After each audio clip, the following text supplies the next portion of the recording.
চট্টগ্রাম বিশ্ববিদ্যালয়ের ৫ শিক্ষার্থী সহ অপহৃত ৬ জনকে উদ্ধারে খাগড়াছড়ি শহরের মধুপুর এলাকায় অভিযান চালাচ্ছে যৌথ বাহিনী। এ বিষয়ে আরো খবরাখবর জানবো আমার সহকর্মী শাহরিয়ার ইনুস সেখানে রয়েছে, সেখানকার খবরাখবর তিনি রাখছেন। শাহরিয়ার, অভিযানের বিষয়ে বিস্তারিত জানাবেন, সেখানকার পরিস্থিতি কেমন দেখছেন আপনি?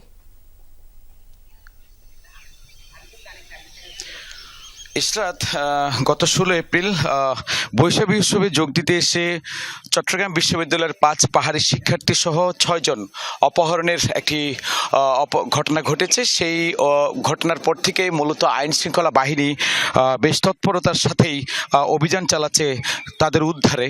তো এখন পর্যন্ত সে অভিযানটুকু চলছে আমরা দেখতে পাচ্ছি, এবং সবশেষ আমি এখন আছি খাগড়াছড়ি জেলা সদরের মধুপুর এলাকায়। এখানে দেখতে পাচ্ছেন সেনাবাহিনীর পাশাপাশি পুলিশ, বিজিবি সদস্যরা যৌথভাবে একটি বিশেষ অভিযান পরিচালনা করছে। এছাড়াও আরেকটি জায়গা, অর্থাৎ যে এলাকা থেকে অপহৃতরা নিখোঁজ হয়েছেন সেই এলাকাটির আশপাশেও কিন্তু অভিযান চলছে, সেটাও আমরা একাধিক সূত্রে জানতে পেরেছি। তবে এখানে আমরা আসার পরে আইন শৃঙ্খলা বাহিনীর সাথে কথা বলার চেষ্টা করেছিলাম। তারা আমাদেরকে জানাচ্ছেন আসলে যাতে কোনো রকমের অপ্রীতিকর বিশৃঙ্খলা এবং এই অপহরণের ঘটনাকে ঘিরে এলাকার শান্তি শৃঙ্খলা যাতে বিঘ্ন না হয়, সেজন্য এই বিশেষ অভিযানটি পরিচালনা করা হচ্ছে। এবং এই ক্ষেত্রে শুধুমাত্র অপহৃত উদ্ধারের ঘটনা ছাড়াও যে একেবারে উদ্ধারের পাশাপাশি এখানে যে আইন শৃঙ্খলা পরিস্থিতি স্বাভাবিক রাখার কাজও কিন্তু তারা করছেন, সেটা আমাদেরকে জানাচ্ছেন। আরেকটি বিষয় বলছেন তারা আমাদেরকে, মূলত অপহৃতদের যতক্ষণ পর্যন্ত উদ্ধার হবে না ততক্ষণ পর্যন্ত এই অভিযান চলমান থাকবে। এছাড়া আপনাকে বলে রাখি, চট্টগ্রাম বিশ্ববিদ্যালয়ের নিখোঁজ যে পাহাড়ি শিক্ষার্থীরা, তাদের উদ্ধারে